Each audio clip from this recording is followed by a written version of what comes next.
Hi mga ka-teen life, hulaan niyo kung nasan ako. Nasa loob lang naman ako ng van. Nagising ako at naisipan kong gumala. Eh, naisipan kong pumunta ng Crocodile Park.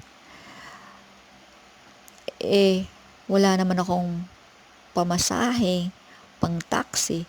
So, naisipan kong maglakad-lakad papuntang Crocodile Park. So, umabot lang naman ako ng 6 na minuto.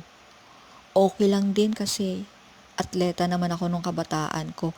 At saka nga, 'di ba, mabuti sa katawan yung paglalakad. So, tsaka minsan-minsan din maganda din yung naaarawan ka.